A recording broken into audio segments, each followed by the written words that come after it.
I think this is Made in America. Is that House Made in America? Yeah. So is she a super cleaner? Was this Mr. Clean's wife? I do not know if she actually used mops as weapons, but that was just her name. I just remember her from mentions. I need a time machine. Yeah. There are a couple of people whose asses I would like to kick. What? Made in America? That is the best pun I've heard today. Yeah, that's the best pun I've heard today. In the last 2 hours? Yes, in the last 2 hours since I've been awake. That is the best pun I've heard. Made in America. American made. Oh, see, it works both ways. American made. Yeah. I will pinch you. I just don't understand why sometimes.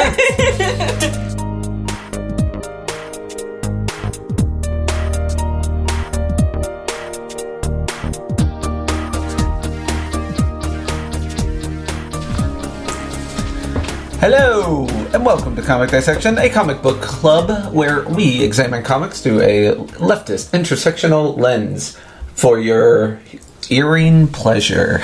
We're here for your ears. We come for your ears. Please deposit all ears in the box that my co-host Cecilia Rose is passing around. Van Gogh was just really ahead of his time. Van Gogh loves the big fan. Long-time listener of the pod, Van Gogh.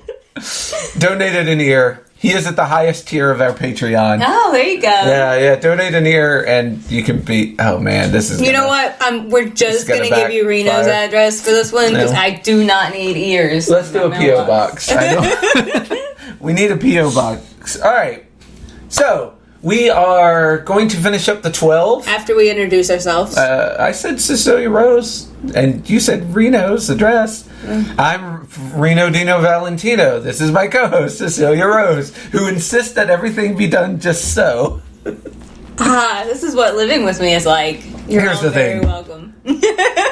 No one is coming to this as their first listen. This is a part 2. You don't know that. They better not. Or I will come for your ears. I'm just saying that you don't know that. Someone may accidentally, as I have done on many an occasion, hit a part 2? Well, hit a button and then suddenly we're skipping episodes and or my queue will be all messed up because I hit something and when I was trying to get things in the particular order because I do like things just so. You weren't wrong. Yeah. I speak of the true. You do speak of the true. And then it'll start playing, and then I'll be like, oh, this isn't what I was trying to do. I accidentally hit my earbud, and now I've got... I stand corrected and chastised. If you have found your way here by accident, please go back and listen to the 12 issues 1 through 6, which is actually 2 back. Yep. Because... Psychopaths 3 and 4 is the one right before this, which you also shouldn't listen to. Go to Psychopaths 1 and 2. Listen to them in order. There's a reason why sometimes things are just so. Yes. Yeah, it's not always a problem. But we are going to finish up the 12 this time, and Psychopaths 5 and 6 next time. We're finishing things. We are. We are not completionists. Ask any woman I've ever been with. I'm not a completionist. I am. I go and complete myself sometimes. I am saying this. In this podcast world, we are not completionist, but we are...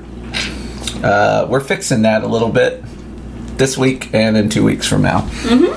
So, without further ado, we are going to dive into issue 7. If you recall, at the end of issue 6, the Phantom Reporter... who is kind of the person through whose point of view most of this story is told, has just decided to get back in costume.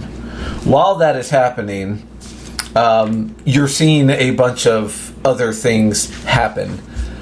The main one being that a gay bar gets rocked. I don't know the term for it. There seems to be a lot of murder going on. And then you get a little... panel of Claire with a dead body, so you're not entirely sure what's happening. And she's crying, tears of blood, and looking at her hands like, oh my god, what have I done? So it's kind of this juxtaposition of Phantom Soldier's like a Phantom Reporter. I may call him Phantom Soldier more than once. Phantom Reporter is like, yeah, I'm getting back in the game, and it's like, oh, you picked a good time. A lot of shit's going down. Yeah, maybe this is not the worst time to get back in the game. A couple other things just to remind you: the Laughing Mask has been arrested because his gun was caught in some shenanigans from a long ago crime, and hey, no statute of limitations on murder. After all, it's not sexual assault. The world we live in. Jesus Christ. I thought we were going to try to make this less dark. I'm sorry. Not my strong point. I'm just saying, there should be no fucking statute of okay. Look, statute of limitations should only apply when no one is bodily injured. Like, hey, you stole someone's stuff? That's fine. It's 20 years ago. I'm totally fine with statute of limitations on theft. Bodily harm, though, that's when there are no statutes of limitation. You can always die for things. Thank you. So yeah, could not have said it better myself. So, issue 7 opens. Also, to quickly remind you that every issue has a cover that is one of the 12 issues. Each one gets a cover. And in general, the issue sort of concentrates on that character. Number 7 is our Phantom Reporter. Justice is his beat. Thrilling expose.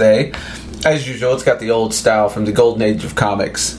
I love these covers. Like, I would have a wall that was just these 12 covers, like, on that.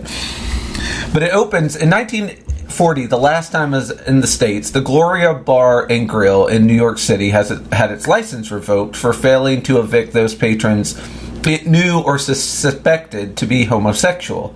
The owner, one Mr. Shorts, took the case to court and decided to use the best available science in appealing the decision by the New York State Liquor Authority.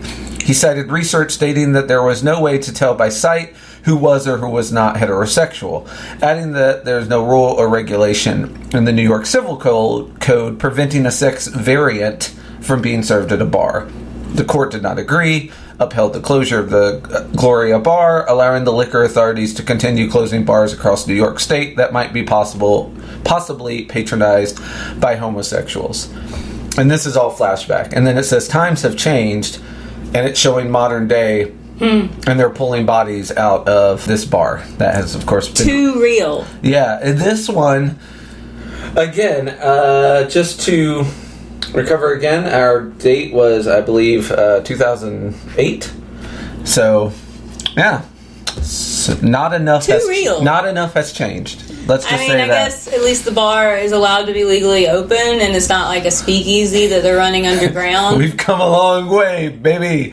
We'll let the gays drink now. While we kill them. Well, Jesus, yes. So, Phantom Report, again, I thought you said, Cecilia, we were going to be brighter on this one. We'll get there, folks. This is, let's just get through this part. Phantom Reporter shows up, and he's talking to the cops about, obviously, the murder. Mm-hmm. And their prime suspect is actually DM, who is a dynamic man, who you got all the fascist vibes off of during issues 1 through 6. Mm-hmm. But they've got him on camera watching TV with everybody else. So, alibi established. They go outside, and in the alleyway behind the place, there's some scorch marks. And Phantom Reporter smells sulfur. And they're kind of like, hey, don't you have a guy in the 12 who's sort of into fire? Like, he's got like a fire thing going on. Guy known as the Fiery Mask. And Phantom Reporter immediately is like, that sulfur smell is leading me in a different direction. The thing that he has been hyperfixated on this whole time is magically the thing that he is still hyperfixated on. Yes, he is like, oh, Black Widow. Yeah. Claire, notice me, Claire. Yeah. And the police are like, well, we did see, that's our other suspect, because we did see a woman flying out of the window, and not a lot of women can do that, even in comic book world. And he's like, okay, I will check it out. So he leaves. We cut back to their super mansion, and Oh yeah, professor. Yeah. This is the professor and his little protege. Oh, is this the one where we get a golly gee willikers? Because I fucking hate when people talk like that. Let's see. I bet you did, because this guy, right here, fucking here. This just fucking cuss. Oh my god. So he's in the lab. I cannot explain to you the unnecessary, unrivaled fury I felt every time. Like, right up until the bad things start happening to this dude. Yeah. I hate him. So, time for another little golden age of comics lesson. Number one, obviously you couldn't cuss in them. And they came up with these very, I don't want to say cute, because they might have been cute when they came out. They were never cute. They're very infuriating. But you think of golly gee willikers. Robin from the Batman 60s TV show, who would just say holy in front of everything, like, holy smoking crater Batman, holy this, holy that. That was him cussing, because they couldn't. And this character is kind of a mix of Bucky and Robin. He's got those... Yeah. Because in the golden age of comics... In the comics, everyone had that... Everyone had a sidekick. Even the Human Torch had a little Human Torch with him when he was fighting Nazis. You gotta get those kawaii bucks. Yeah. Like, you gotta get the you gotta get the kids to feel like, I could be, I could adventure with Captain America. Me and him are gonna go fight the Nazis. Like, yeah. Their heart was in the right place. Capitalism. So they're recreating the experiment that made our man... Is that Captain Wonder? Yeah, Captain Wonder. So, Captain Wonder and his little sidekick. And they're chatting about being on the team. And Tim's basically saying, hey, I don't like being old, and you're a scientist, and you made yourself, like, young and virile.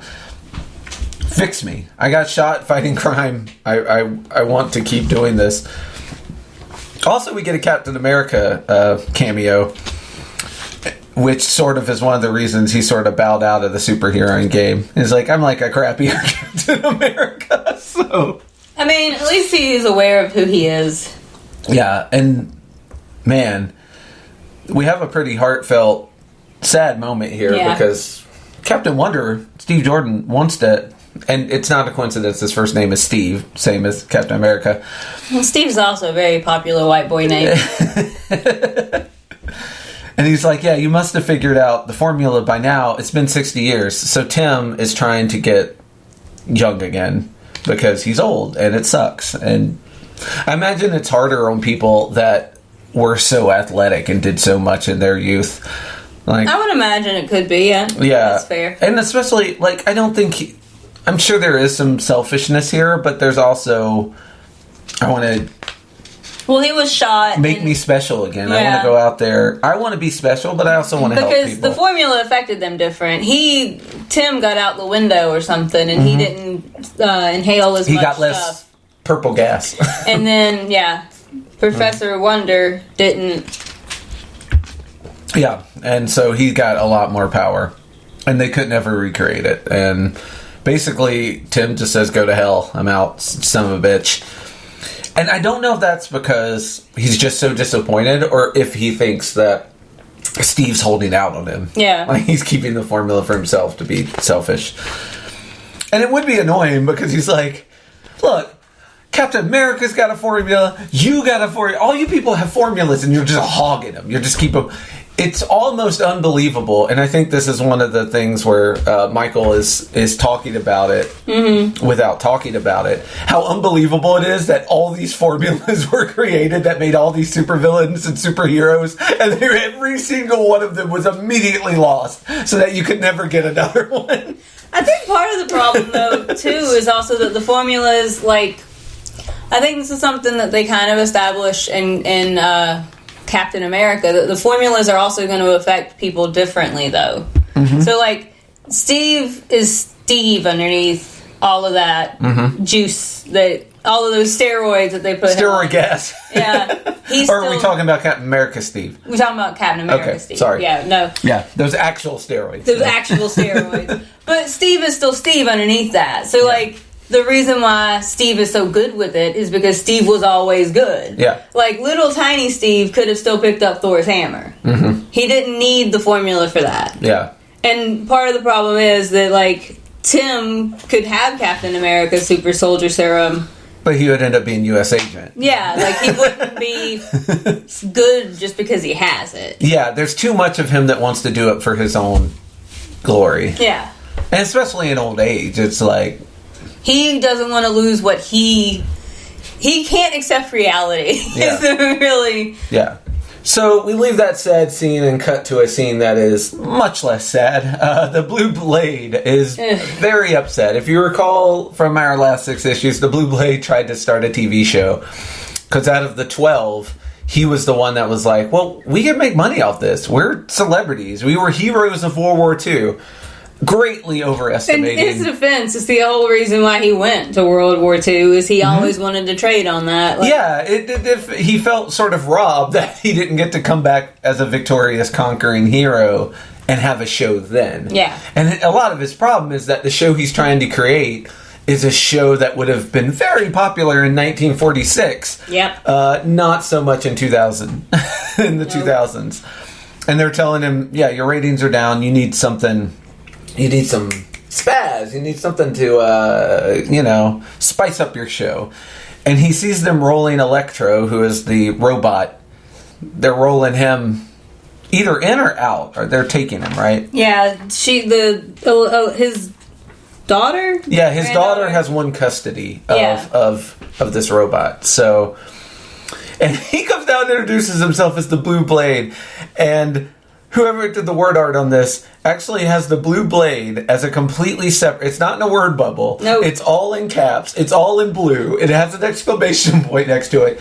And you can just imagine how he says the it. smarminess. Yes. And the, you may address me as the Blue Blade. Yes. Once again... Fucking golden age of comics. Every superhero has to swing in and fucking puff out their chest, fist on sides, and loudly proclaim who they are. You must know my name. Yeah. Oh, it's branding. I mean, isn't that what War II was about? Capitalism versus not capitalism? I don't know. I feel like the Nazis were pretty capitalist. No. The right tells me they were communist and socialist. So I don't think those Fox mean News. what they think they mean. Fox News has spoken, and I am not one to question Fox News. So he comes down. I am. And he's oh my God. We're going to lose our listeners. He comes down, he's selling her on, hey, put this robot in the show. You'll get lots of money. You can use that to continue your father's research. And I'll have a co-host that basically doesn't outshine me because he literally does whatever I say. Yep. And the Blue Blade cannot handle being outshined. Mm-hmm. So, then we have Phantom Stranger, who is a reporter. I'm going to do Stranger, Soldier. Let me tell you this. When we're done, or right now if you're listening, type in Phantom into Google, comic book Phantom, and leave the last part blank, and see how many different Phantoms come up. Reporters, soldiers, strangers, warriors, ghost. Ugh, the Phantom Ghost. What a lame ass. Anyway, there were tons of Phantoms. And there's also just the Phantom. So I will very often confuse the reporter. He even dresses like some of the other ones. He's fucking with me. So, he is going to visit Mesmero? Mastermind. Yeah. Mastermind Our Excello. Doctor Strange knockoff. Yes. Because Phantom Reporter's kind of hit a dead end, and Mastermind's, one of his abilities is he can sort of see fate in the future and where people are supposed to be at what time. He hasn't been able to do it in modern day because there's just too much noise. Cell I phone. mean, fair. Yeah. That's the only reason I'm not psychic. It's too noisy. The cell towers. I could have totally been a psychic back in the day, I tell you. It turns out the conspiracy theorists were right. It's all those 5G cell towers keeping me from having psychic abilities. I just feel like it's the amount of drugs you're not allowed to take anymore. Yes, it's the lack of drugs. Well, that's what gave everybody their superpowers, let's be honest. Drugs and radiation and explosions of radiated drugs. Okay. And being bit by radiated animals. Yeah, actually, PETA's to blame. They won't let us irradiate animals for no reason at all anymore. It's a real shame. So, he comes talking to Mastermind. Mastermind says, hey, we're in danger. I don't know anything else. I'm still getting used to not having the sounds in his around me. lead-lined house. Yeah, he built his own house out in the middle of nowhere because he's a bazillionaire. And he's kind of upset with the fan reporter. He's like, I'm trying, man, but I still haven't got the signal. Fan reporter's like, okay, thanks for the warning that things could be bad. Thank you for the very obvious idea that people don't like us, and this may end poorly. Yeah. So Phantom Reporter makes, I've got to say, the worst decision of his life, and decides to take his little pea shooter handgun into Black Widow's sleeping chamber, and basically do the whole, you wake up and I start talking to. By the way, if you want information from someone, don't get them right when they wake up. Like, fuck. It's going to be 30 minutes before I could give you any useful words from my mouth hole. You know what? This was just an excuse to catch her naked in her bed. I don't even care. Take me to brunch. Give me some coffee in me. Yeah. This was an excuse to catch her naked in her bed. He straight up says, you and me, sister, we've got to talk about these little midnight flights of yours. And by the way, in case you forgot to mention it, no sudden moves, okay? For both our sakes. So at least he knows that there's a power imbalance here. He's like, yeah, if you move suddenly, I'm going to have to try and shoot you. And I'm going to fail and get murdered. So don't do it for either one of our sakes. I'd rather not die here. Yeah, I don't want to die here. Although, I don't see why not. You can't complain about the view. I'm actually surprised he didn't say that. But I don't like him. I mean, here's the thing. He does have that sort of, and this might be some of the unlikability, is he has some of that Batman black and white, there's right and there's wrong and there's no gray in the, like, he's militant in his belief in this. So there's a corpse, she's the suspect, he's going to go question her. There's no, I don't mind that, but I kind of do, because this is not the way you go about it. Like, he's trying to do a Batman. He's trying to scare her. He's got a gun. He's, like, snuck into a room or not. Like, again, he didn't invite her to brunch to give her a chance to clear her name. He snuck into her room at night and held a gun on her. Mm-hmm. Because he's like, now it doesn't matter if I like you. You're a suspect in a murder case, and I'm getting to the bottom of it. So, for me, that is just another aspect of the Phantom Reporter that I'm not a big fan of. He's got very, like, incel, the girl doesn't notice me vibes. And this scene doesn't help with that. Well, I mean, she's noticing him now. This is how I get girls to notice me. Yeah, I gotta point I sneak into their bedrooms at night. And point guns at them. Look, it's her fault for sleeping naked. I'm sorry, I can't. Once again, I can't even keep this. I can't keep the straight face. Like, I try and do the fucking Colbert Report, where I play the part of the right, and I can't hold it. How Stephen Colbert did that for all those years, I'll never know. Yeah, talent. Yeah, it's fucking talent. Because I'll start, and I'll be like, and I'll be like, ugh, the words just sound. It feels gross, doesn't it? You know what? I say gross shit all the time. The worst part is it feels so dumb. I feel stupider every time I try and, like, adopt these views for even, just for the case of a joke. Yeah. Just for the joke. I can't go that deep. We get a very sad scene of Tim, who has climbed up onto a roof, And he says, Captain Wonder and Captain Tim, Scourge of the Underworld, special. And he dives off the top of the roof because he had cancer, correct? He wasn't gonna. Yeah, he was done for anyway. Yeah, he ended his life on his own terms. I'm not super upset at it. I mean, here's the thing. Honestly, if you get a cancer diagnosis, a terminal cancer diagnosis, I'm okay with whatever you decide to do with that. If you want to spend this moment, I hated Tim, and then I felt very sad for Tim. Yeah, there's a scene of him like he's got his cape from his costume, and there's a scene of him like pulling it tight. And he's just looking up at the sky, and he's got tears running down his face, and it just says special. And that is probably my favorite panel was already from issue 3 or something, but this is probably my second favorite panel because it's just so good. It captures so much heartbreaking emotion. It's very well drawn. And just the word, like, special. Like, it means so much to so many different people, and to him, it only meant having superpowers. Like, that was the only thing that made him valuable in this world. And well, that's what he thought. Well, yeah, I'm sorry. I don't agree with that. But that was his thought, but yeah, if you've got terminal cancer, if you want to be high on heroin for all the rest of your days, self-euthanaization. If you want to jump off a building, if people should have the right to die with dignity. God, 100%. Yeah.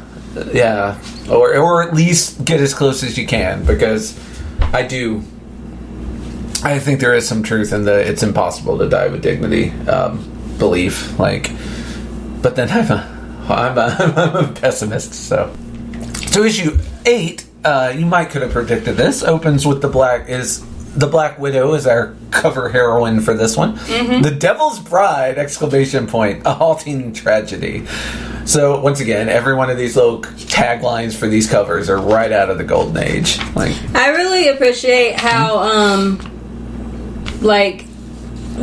tentacly this ends up being. Yeah, there's a little, and here's the thing, not overdone. Don't think most anime, but there's it's wrapped a little bit around her arm, and then a real thin one around her upper thigh, and that's mama. I ain't mad at it. And then you got these red eyes behind her. Her eyes are black. Yeah, and her eyes are black. Like, she's obviously in the throes of devil passion right now. But we turn the page, and her eyes are clear. And she is... First thing she says, a gun. How quaint.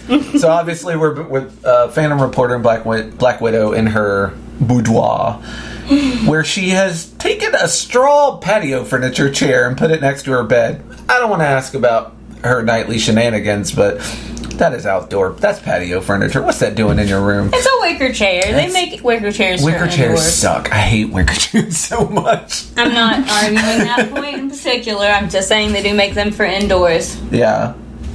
And this is where it's kind of what I'm talking about, where she's like, you know that gun's useless and I can murder you so very easily. Are you willing to risk your life to this? And he's like, yeah, I am. Always have been, always will be. So he's putting the case above everything. Like, that's probably what made him a good reporter and a bad friend. Like, the story trumps all, right? Like, getting to the bottom of the case it's probably why you couldn't be friends with the Riddler. It's like the mystery is the most important thing, and he will sacrifice all friendships to get to it. Because again, he wanted to try and date this girl. I'm pretty sure he knows that once you pull a gun on her, that's out the window. At this point, I have to assume he has given up on that. Like, he's pulled a gun on her and snuck into her bedroom. But he knows the gun is useless. I feel like if that would be more likely to be true if he thought the gun would change anything. But the fact that she looks at him and all but laughs in his face while he points this gun at her. Yeah. Because he can't hurt her with that. No, but she will kill him when he is forced to pull the trigger. I don't know. For me, it did seem like I don't know, if I was her, this would be a crossing the Rubicon moment for me. I don't think I would be like, maybe we can't. I would never have dated him in the first place. He's garbage. He is such a boring, uninteresting dude. Some girls like boring. you wouldn't, and it's almost kind of like the opposites attracting. Like Black Widow lives this insane lifestyle, so maybe she's looking for a Joe Schmo boring to. There were all those pretty goth girls at that bar, and I still consider none of them are Joe Schmo boring though. I consider it a crime against humanity that this happened. Well, I don't like it when country western singers go out with punk rockers, but sometimes it happens. It's Black Widow's our punk rocker in this scenario. Let me be clear. Yes, obviously. If there was, look, yeah, symbolism being what it is, I suppose you could go either way with any of this stuff, but come on. Yeah. I hope that one was very clear. So she gives a version of her origin story, where her and is this just her friend? Her sister? I think it's her sister. Went to Hollywood to be big stars. Yeah. And a guy kind of gets in with them and tells them that, yeah, you can be good stars. And obviously Black Widow doesn't buy into it, but her sister's ready to go. She believes all of this. She's followed for a hook, line, and sinker. And he ends up shooting her. Mm-hmm. There was no question who pulled the trigger, but nobody would do anything about it because Lester was connected. The guy's name's Lester.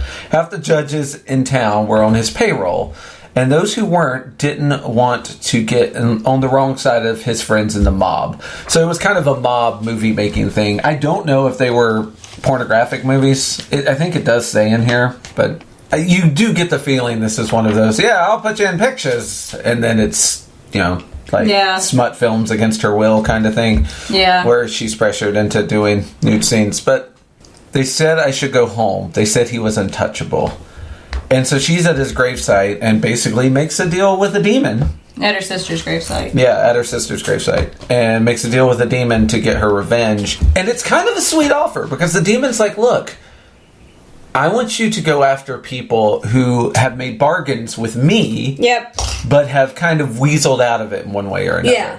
So, she's not even just killing random innocent people. She's killing people who have already made deals with the devil. But it's tricky because she also made a deal with the devil. So the assumption that the demon is laying out, this is the fallacy. The demon is laying out an assumption that all these people must be bad because they made a deal with me. Mm-hmm.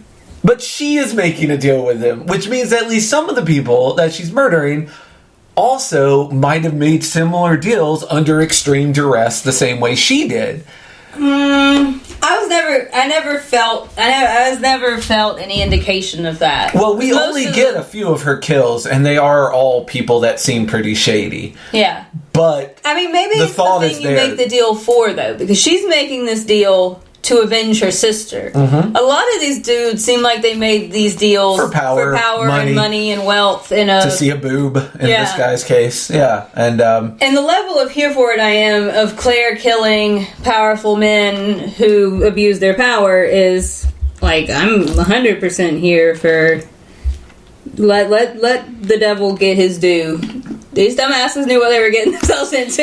I get it, but I do like the idea that the whole offer he's making her is look, if you make a deal with me, you must be evil. So why don't you kill people who made deals with me? And she makes a deal with him and doesn't see the irony of it. I honestly didn't see the irony either. I was fine with this. Well, you and me have been wrestling this for a couple weeks, but she's had a long time to think about it. Because, I should have mentioned this as well. She's very old. Demon has also granted her eternal youth or the next best thing. Oh, that gives me a happy thought. Okay. She's going to outlive Phantom Detective by hundreds of years. She can still have goth girlfriends in the future. Well, if he's smart, she can still have goth girlfriends while they're together, but that's another story. This is a throwback to the golden years of comics. There's no way that they're polyamorous. Well, maybe, sad. But this is when they've been thawed out in 2009. Who's to know they can't have their horizons? He can't even admit that he wants to have sex with her without wanting to date her. I think he has at this point. But because he wants to date her. Yeah. You gotta cover it up with the nice, It's probably much easier, too, for her to make a lifetime commitment when she knows that it's only one of their lifetimes. My lifetime commitment is only for your life. I could be monogamous if I knew that I was also immortal. That really it's kind of the same old joke that they always talk about when Jesus sacrifices himself on the cross, it's like, well, he really just gave you a long weekend because he was coming back out of that cave. He's a god. He's not really dying. He's just going to sleep for a few days. This is similar. It's like, oh, I'll be with you forever. You're forever. And then I'm going to need to see other people. So you'll be dead. You won't care.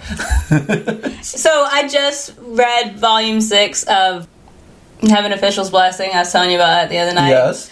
And I don't disagree that he knew he wasn't going to die.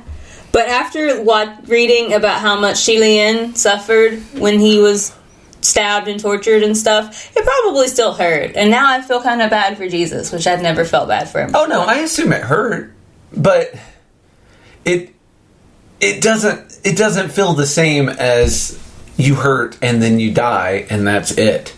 No, you hurt and then you live through it. Yeah, well, no, you hurt and then you die and then 3 days later you wake up and you can make the holes in your hand appear and disappear on command. You got a magic trick. You show off at parties. It's not the same. I just feel bad to the notion that it hurt, but I have also been traumatized by a different book series. Well, they've also said that, I say they, I was raised Baptist. I'm doing my best to correct it, but I was raised Baptist. You have my sympathies. Thank you. And one of the things they talked about was how great his suffering was, because it wasn't just the actual physical pain, which they described in great detail, which gave me nightmares when I was 7. Oh, God. But they also talked about, he also had the emotional pain of literally every sin that ever was, is, or would be committed. So, and this was before the Holocaust. You pile. Well, no, he got them future sins too. That's what I'm saying. Yeah, the would-be committed bit. This was before the Holocaust, so I bet that was pretty. Well, this was before the Trump presidency. All of that weight of all that sin on his shoulders. So, if you want to look at it that way, yes, his suffering was greater. It would not be an episode of this podcast if Cecilia did not knock something over. My bad. You good, friend. No, I just hadn't considered that before. No. Yeah, I mean... And also, what the fuck are they doing telling 7-year-olds this? I feel to make sure I didn't sin. Yeah, they Jesus has already paid for it. Sin away. No, you're not supposed to, because it still makes him sad.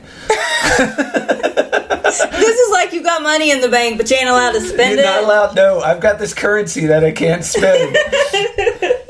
It's kind of like, to take it back to to Black Widow and Phantom Reporter.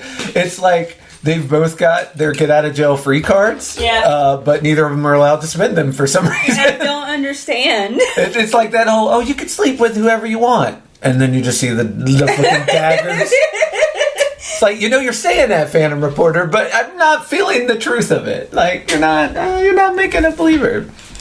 Anyway, meanwhile, while he is pursuing the Black Widow lead, the police are pursuing the Fiery Mask lead. Mm-hmm. They have him in, they show him the fire spot. He explains his origin story. And he's like, look, everyone knows where I came from. Here's my origin story. And the detective's like, according to witnesses who were there, by the time you stopped and then in a bar recently and talked about how you used to consult with the New York Police Department back in the 40s. And as part of that work, you ended up in the wrong side of some guy called the Zombie Master, who was turning homeless guys into zombies. You said you got your powers when his machinery blew up. So for the last 2 days, I've had some of the NYPD's best archivists going through the records from that period of time. They can't find one single shred of information to collaborate any part of your story. So Fiery Mask, according to the police, has been lying about his origin story.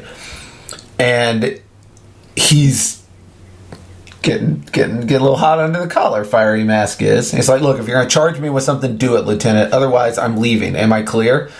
And when he walks out, there's scorch marks where his fingers were on the back of the chair. Yeah. And so the cops are like, well, this guy has trouble controlling his temper. Anger issues. Someone named the Fiery Mask has a hot temper. He's moved up the suspect list. And he goes out, and you get a very brief image of, quote, his true origin. Mm-hmm. But not a lot of details. Basically, it seems like he's been keeping this secret of his origin for some reason. And it does make him suspicious, because now there's a mystery around him.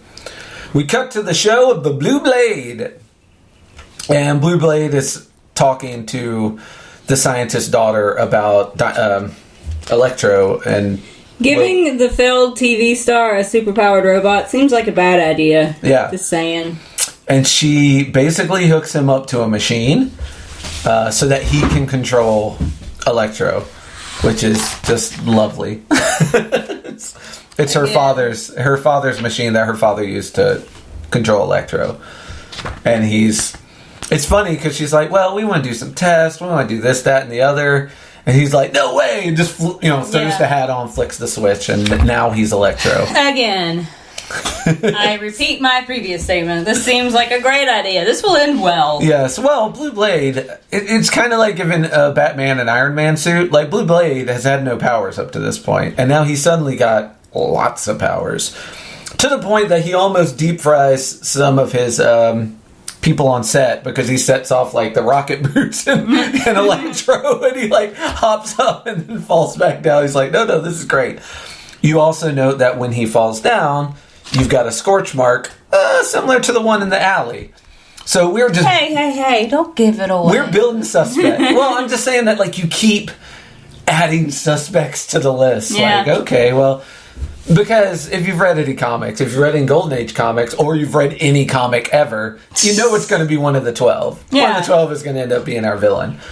But so now you're thinking, oh, maybe it's the doctor. I don't know. And he hits another button, and all of a sudden he gets this horrible shock to his head. He hits a giant red button. Yeah, which you should always do. If you see a red button, hit it. It's the only way you'll know what it does. Yeah, please touch the button. Love it when a girl says that. On we go. And something weird happened. She asked if he's all right, and Roy's like, yeah, I'm fine. Dear God, of course, it all makes sense now. And she's like, Roy, what are you talking about? He's like, nothing. Here, you should get some water. That was for quite a shock for both of us. That was a fascinating experience. Elizabeth, one might even say a life-changing experience. And that's it. You don't get to find out what happens to him. More info on the way, we would assume. Okay. And the Laughing Man gets bailed out. This is a letter from Mastermind, basically saying he made Phantom Reporter like some improvements to his outfit. He also bailed out the Laughing Man. The Laughing Mask, I mean. And he's like, Phantom Reporter, stay on your toes. Still don't know what's going on. You're kind of the only one I can trust right now. I feel like there's a traitor in the midst, etc., etc. Let me get our Rockman. Little Rockman cameo. I love Rockman. I think Rockman's got the most interesting story of all the characters, in my opinion. Again, I don't usually go for the himbo, but this is I know, right? times, Like, if you had shown me the 12 people and been like, who's your guy? I had been like, oh, the Blue Blade. Not even as close. Dude's got a mustache for days and he's got a fencing sword. How cool. But no, Rockman is the MVP here. I love it. He's the hidden... Yeah, the hidden gem. under the earth. Yeah. He's like, I don't have to pound the floor anymore. I had a dream and he spoke to me. Who? The one who left here, Excello. So this is Mastermind again. That's his last name. Yeah, give him 3 names. Why not? Like, it's not enough people to keep part of. Right? There are 12 of them. They all have wonderful names. He told me that I'd worked hard enough, that I'd signaled loud enough. He told me my people had heard me. He said they were coming for me. He said I would be with them soon and I would never be alone again. Mixed signals here, or mixed feelings. I like that Mastermind has given Rockman this hope. And it's also very interesting that he's not exactly lying, but it's almost a monkey paw's idea of how that's going to work out for him. He's like, oh yeah, I'm going to get to see my family again, everything's going to be great. And he's like, well, yeah, but I can't go into details about exactly how that works. And then, interestingly enough, we get a little Blue Blade flashback. Yeah. Of him out in the middle of nowhere during the Dust Bowl days. And his hero, who was the Scarlet Saber. Blue Blade, Scarlet Saber. Haha. He's like, My favorite color is blue, so we're going to do something else. Yeah. So that just really reinforces the fact that this dude has never had an original idea in his life. If you look at his vaudeville show, it's any show that came on from like 1945 to 1955. Like he just stole it. Like never nary an original notion has come through this man's head. Yeah, but it is very much like I'm getting out of this one horse town. He hides his very American. Absolutely. And then, at the very end, we get the surprising dynamic man flies down. And Blue Blaze says, I've got something to tell you, something nobody knows, not even you. Something that's maybe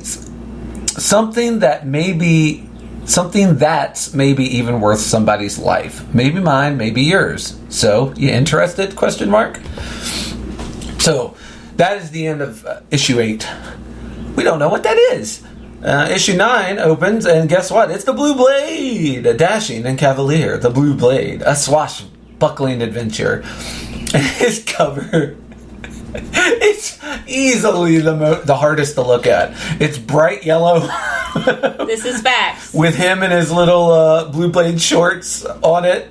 Hey, you know what though? I'm going to give credit where credit is due. At least there's no leg hair on this one. No, he shaved the hair for this one. I appreciate it. He was like, I'm making the cover. I got to at least pull out the manscaping for this one.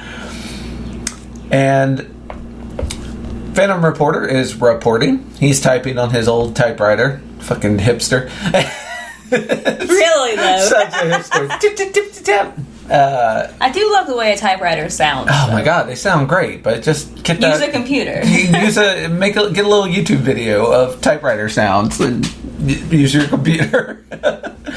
Black Widow comes in and she's brought him coffee, and his brain melts. She's like, "You brought me coffee." She's like, "And toast." Try not to get carried away by it. Yeah, she could have done so much better. Well, here's the thing. This is kind of this is the peace offering of, hey, we both tried to kill each other last night. Let's not let that stand between us as teammates on this weird group we formed, which is, again, very strange. Only in the world of superheroes and supervillains can you try and kill someone and then the next day be like, but hey, I wasn't successful. It has so no harm, no foul, right? It's not like I did kill you. I just heavily implied I would. Yeah, I was willing to. That doesn't count. Yeah, it really shouldn't though. And then our boy Mastermind comes in, and sadly, Mystery, the Jewish fella, who his wife has passed away. And if we recall from the first volumes, his son basically told him, you can't come here anymore. Yeah. So his wife passed away without him there. A little bit of heartbreak. Mastermind comes in and does his, you call it the scene where the detective gathers everyone together and starts like shooting off what information we have up to this point. Yeah. Mastermind pulls one of those. We will see another one at the end. Get the bulletin boards with the strands later. And then later we also get I get everyone in the room, and I'm like, someone in this room is a murderer. And everyone's like, no. Yeah, we do all that fun stuff. They're reading the paper, and in case of plans, the speed of light, and talking about the speed of light. This isn't the world I was born into anymore, and the terrible thing, the gut-wrenching and horrifying thing is, I don't know how to get it back. I'm lost. We're all lost. So the Phantom Reporter is saying that, but he's also looking at Mr. E, who's just on his bed crying. And it's true. It's just one of those little quick touchstones where you are reminded that these 12 characters have been ripped out of their time and thrust into a future that they are not really good at understanding. It's very confusing for them all. I feel like this is also the part where someone says something about like the way the little world was in the past. Where here it is. Time was you'd work 9 to 5, be home by 5:30, play with the kids at twilight as twilight beckoned, then dinner at 7. A few hours of good conversation or listening to the radio, and then bed. Mm-hmm. I don't feel like that world ever existed. This is a nice romanticization of the past. I'm sure it did in the very specific white suburb that Phantom Reporter is imagining. Like, because, you know, and we talked about this in Volume 1 too. He's very, or issues 1 through 6. He's, despite being a reporter on the beat, he's very isolated. Like, his life, and these characters are all, except for, like, Mystery and the one who makes the people pay for what was his name? Laughing Man? No. They're all very white. Except for there are a couple of Jewish people, but the Witness. The Witness, that's the one. Except for the Witness and Mr. E, they're all very white. Yeah. And Claire, like, nothing's touching Claire. She works for the goddamn devil. Like, that's not... She's white and a demon. Like, she's untouchable. I mean, you said the same thing twice. Yeah. No. That's right, white ladies. We're coming for you, too. Actually, white ladies were, like, top Trump supporters, so some of you, yes, I am coming for you. Yes. But the thing being, like, this is a very white group. Mm-hmm. And it is a very, like... This is a nice romanticization of the past that was only accurate for a handful of people. Well, yeah, and you do wonder how much of this is that they were all living in bubbles, and how much of it is that they've just put on the rose-colored glasses and sugar-coated this past that they can't get back to. Mm-hmm. Like, they're forgetting all the bad things of the early 40s and late 30s and only concentrating on the good because now it's gone. So, you know... You think about what you lost and not the improvements that come along. And the stuff that they point out about electronics and, now kids are playing them violent video games. Like, it's the complaints that all old people have about modern tech. Okay, boomer. Yeah. Or whatever. Okay, greatest generation. See, that one doesn't roll off the tongue as well. Boomer works better. Boomer works better. Yes, but technically these guys are the greatest generation because they're the fought in World War II. So we cut back to Blue Blade Studios. Not really his studio, but his set. Still talking with his lady friend who runs Electro and does repairs on him. Nonsense, he's a good, stout fellow who has already been of great service to us. And will be even more so very soon. She says, well, I hope you're right about the audience reaction when they see him as a special guest. And Blue Blade's like, I wasn't talking about him, my dear. I wasn't talking about him tonight at all. And tonight we have a special guest with us, Dynamic Man. So now we're at the baseball stadium. And Dynamic Man's coming down to throw out the first pitch or whatever.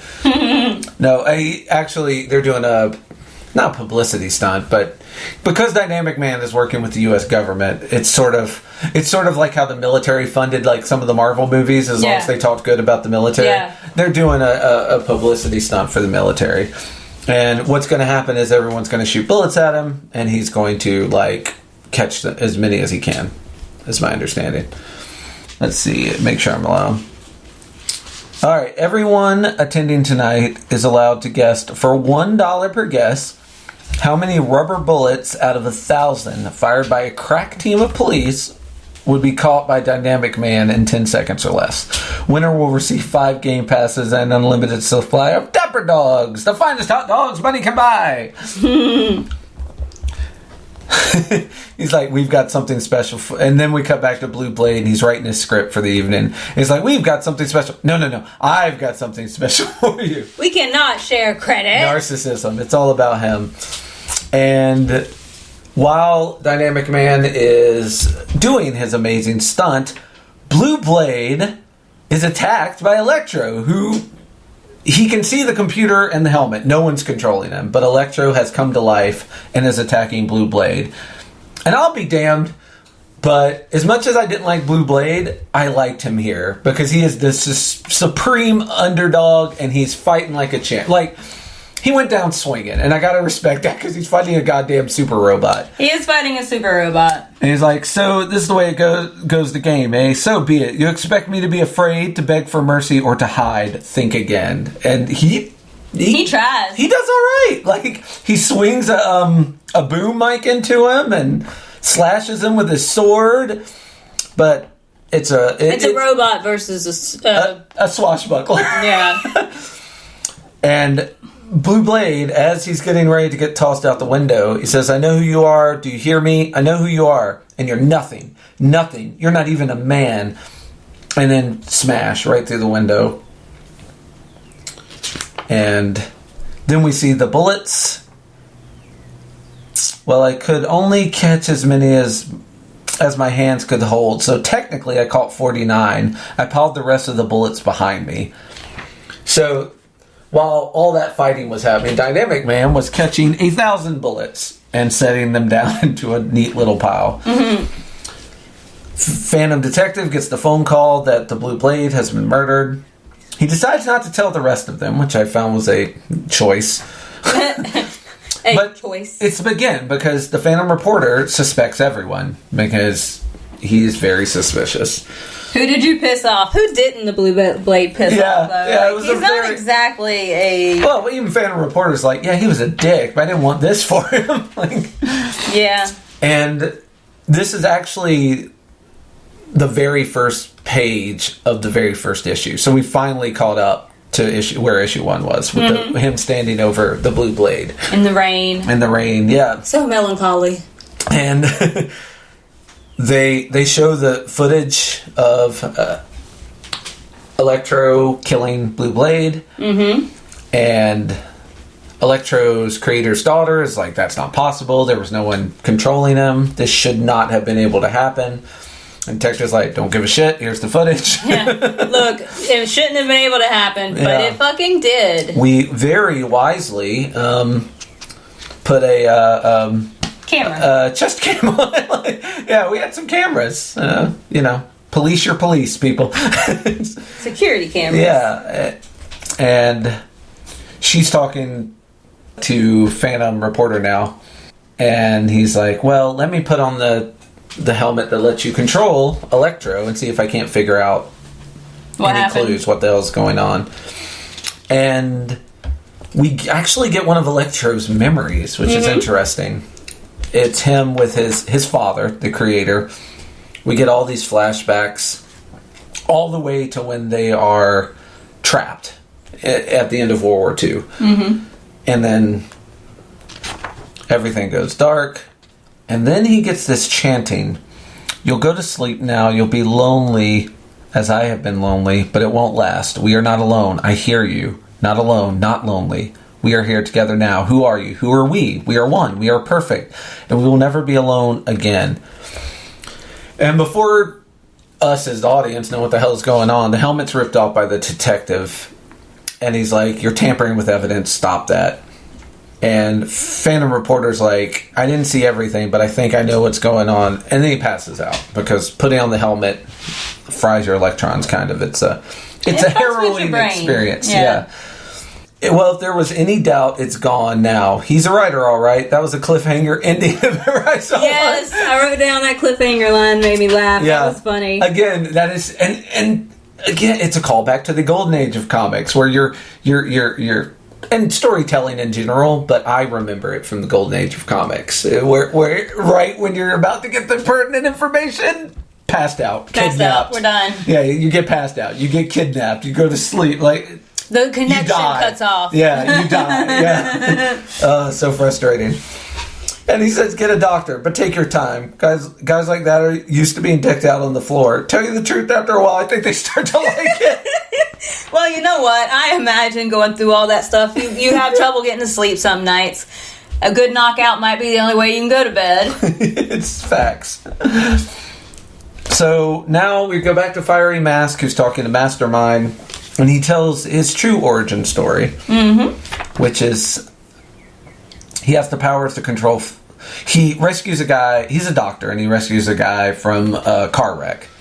The guy's like, listen, I have the power to control flame. It was a gift passed on from another. If I did not pass it on before I died, then it will fade with me, and as will all the good it might have done. If you can save me, I will go on and continue my fight against those who would harm innocents. But if you cannot, I must pass on the power to begin. You must tell me which it will be. And he's like, no one's dying while I can still do something about it. I'm going to go call an ambulance. If I called, they might make it in time, but they might not. And if he died in the hospital and someone else would get that power, or it might not go to anyone at all. So I didn't call. I told myself I was acting in the greater good to make sure that someone got that power. But the terrible truth is, I didn't call. God forgive me. So I get the feeling that his name's Jack Castle, but I get the feeling Fiery Mask is to this day not sure if he didn't call for the right reasons or not. Yeah. He doesn't know if he did that because he just wanted the power, or if he didn't do it because he was worried about what might happen to the power. It doesn't really matter in the end, except to Fire Mask's psyche. Yeah. But what ends up happening is the power is passed on to Fiery Mask. And he says, I let a good man die so I could have his powers. I let him die. So we finally got the origin of Fiery Mask. Why he didn't tell the truth is because he was ashamed of how it happened. We open on issue 10. Electro, the marvel of an age. A technological thriller. Of course, this issue is about Electro. Phantom reporter wakes up in the hospital. And he's like, how long have I been out? Just a few hours. And he puts on his mask. This is where the music would swell. Oh, yeah. Phantom Reporter's like, I'm back on the beat. And he's basically saying, I know who did it. I know what we have to do. Oh, man, I don't want to do it. It's going to be hard as fuck. All right, everybody. Yeah, so get the troops together. We're going to have to figure this out. Bum, bum, bum. Bum, bum, bum, indeed. We cut to Mr. E at the funeral, mourning the loss of his wife. Super sad. He gets interrupted during the funeral. The guy's like, the police called. They want you back at the place you're staying for some kind of meeting. What you've done, Dad. When you're done, Dad, come home. So his son has finally forgiven him. But you could argue too late. Like, he didn't get to say goodbye to his wife because of his son's anger at him. But he does find a bit of redemption that his son tells him, you know, you can come home. You can come home. Yeah, so they're calling everyone back. We got to round up all of the Phantom suspects. Reporter is doing your classic sitting room scene. We're replaying Clue here. Yeah. Everyone's in the library. We're getting ready to figure out who killed the lady in the library with the soap. Yeah. Yeah, absolutely. This is the ending of every Sherlock Holmes ever. So he's telling the story. Phantom Reporter is delivering the news. Who is to blame? And he straight up accuses Dynamic Man. That surprises no one who's been reading this. No. Well, we knew he was the dick. We just didn't know if that was a red herring. Because it could have been this whole time you make this guy look like the dick and it's actually mystery. Like you could have gone that route. But in this one, again, Michael Straczynski is possibly doing the Golden Age thing where your most likely suspect is actually your guilty party. We're not trying to M. Night Shyamalan this one. No, not too many swerves here. So he tells his origin story about how his father created him in a lab like Dr. Frankenstein. Yeah. Literally, there's even lightning. He dedicated his whole life to one goal, to give perfection to the world. He will be a man of the future and a perfect man of today. He will devote his power to the progress of civilization and the extermination of all its enemies, bringing closer the world of tomorrow. You cannot see it, but I'm rolling my eyes.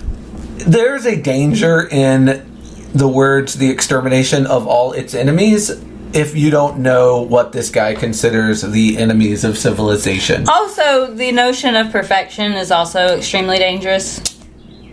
Absolutely. And Phantom Reporter's like, tell me more about your father. I told you, he was a great man, a genius. Phantom Reporter, you say he wanted to exterminate the enemies of a civilization. What did he mean by that? Or more to the point, what did you think he meant by that? Yeah, that is the more important part. And the witness stands up and it's like, yeah, it seems we've heard that kind of talk before. It seems we fought a war against people who talk like that. Does he mean the Jews, inferior races? And Yeah, Dynamic Man's like, no. We have fought a war about that. We are still fighting that war today. So nothing changes. Round 2, fight! He wasn't an anti-Semite, and he didn't believe in the superiority of any race over the others. He was an idealist, a moral man. Then who was he referring to, Phantom Reporter asked. And Dynamic Man pushes him. I don't answer to you. I'm not going to let you slander my father. And some of the heavyweights step up, and they're like, whoa, cool your shit, Dynamic Man. Yeah, chill out, man. Let him finish. I want to hear his questions and your answers. You said you'd tell us your story, Kurt. I'm still waiting to hear the last of it. You don't want to talk about your father for the moment? Fine. Back to you. How and when did you become Dynamic Man? And Dynamic Man says, after years of work, he told me that he was ready, that my time had come. He said this would be the day when the man of tomorrow, the man of the future, took his place in the world. I just want to point out that I support the equality of butts in this one. Yeah. Yeah, here's some man ass if you're waiting for it, folks. you got to see the Black Widow booty. Now you get to see a very dynamic ass. Very dynamic. His father died as he was born. And he's like, I mourned him and buried him. And when the time was right, I entered the world and became everything he hoped I would become. A nice story. You don't believe it? I absolutely believe every word of it. But you left out a part of the story, says the Phantom Reporter. I know your secret. I know why you murdered him. So he's accusing him of murdering the Blue Blade. And Phantom Reporter says, when are you born? Not a hard question. Everyone here can answer. When's your birthday? And Dynamic Man, I want to tell you anything. And Phantom Reporter's like, yeah, you aren't answering that question because you can't. You don't have a birthday. You don't got no birthday. He was obsessed with vice, with sex. Not as things he desired, but things he wanted to eliminate. He was determined to wipe out the tendencies that were sapping society of its moral core and debasing it. Anything that he thought was corrupt, anything immoral. Cut to the scene from earlier where Dynamic Man is foiling a robbery. And being racist. And it's an interracial couple, and he just straight up leaves. Then we cut to the scene where he's in the bar, and the guy grabs his butt. And he flies out angrily. And Laughing Man's like, look, Perry, nobody here is saying that DM's perfect. He came from the same time as us. He has the same blind spots we all have. It's a lot to adjust to. And speaking as a former district attorney, you don't have a case here. At the exact moment when those guys at the bar were attacked and killed, DM was with us. He was nowhere near the place. And it's true. It is true. He has some pretty rock solid alibis. But there's one thing that they haven't accounted for so far. Electro. Dynamic Man has a way to control Electro. So he can be in one place, while Electro, who is basically stored in like the garden shed and a box and just various places where he could easily leave and come back. Yeah, nobody's paying any attention to him because nobody thought he was turned on even. Yes. Like, it was weird that he was even brought to hang out with them. Like he just got rolled in. Electro went looking for a mind it could bond with, a mind that could hear it, a mind like its own, an artificial mind. Dynamic Man says, I'm nothing like that junk pile. I'm nothing like that. I'm a man. Phantom Detective's like, no, you're not. To be a man, you have to be born. You weren't. You were created. And this is where it is revealed that he is a robot. He's a Ken doll. He is absolutely a Ken doll. Which is perfect because there's a Barbie movie coming out July 21st. I saw that, yes. Yeah. It made me think of all of the Barbie memes. And he was like, he made him a eunuch, basically. He's like, free from corruption, free from temptation. The perfect man, the man of tomorrow. The sexless man who could never be touched by desire or have that desire corrupted, who would forever be above such things and condemned to forever look down at them. An artificial man, and thus not even a man at all. Frankenstein really should have just gone to therapy. Jesus, now he made it everyone else's problem. Right? Oh, man. Like, oof. Like, this... He's not happy with this. This is what happens when people don't have a way to have a healthy sex outlet. Like, all that repression, and he just made a giant Nazi monster that can't get... Yeah, absolutely. And also, when you're trying to make the perfect man, the man of tomorrow, and you take away so many of the things that make us human, well, you haven't made a man anymore. Like, even if you wanted to argue that you could make a robot, give it AI, and it could become, well, I also think data from next generation. Like, it could become a living thing. There's a blind spot here, too, with the notion that a penis is what makes a man. But it's also just the notion that, like, he doesn't have any healthy sexual identity. Yeah. And to a certain extent, like, a healthy sexual identity is also an ability to make connections with people. Yeah. And he can't do that either. No. Because, again, he can't relate to anyone or anything except his father's, like, fucked up view of purity, which is no sex. Like, it's not that he's a eunuch, it's that these are repressed emotions. Yeah, they're there, but they're repressed. And every time they bubble up, he's angry at himself, and he takes it out on an interracial couple or a guy that grabbed his butt or someone trying to blackmail him, which is where the blue blade came in. So he freaks out, and he's like, I'm not you, I'm not a machine, I'm the man, I'm the perfect man, looking and talking at Electro. And he punches Electro through the wall. He's like, I'm the man of the future.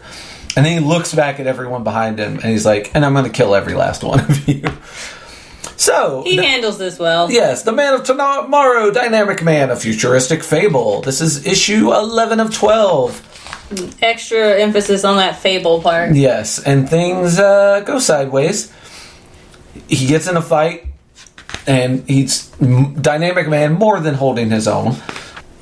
Starts to choke out Black Widow, gets stopped by Rockman. Yay!